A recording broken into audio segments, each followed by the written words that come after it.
জাতি মায়ের বংশ, তোমরাই তাদের অর্ধেক অংশ। তোমরাই কেন করেন ধ্বংস নিজের জাতি কন্যা হে?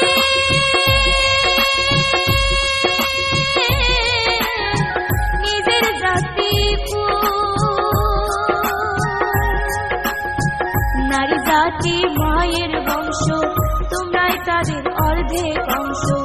নারী জাতি মায়ের বংশ, তোমরাই তাদের অর্ধেক।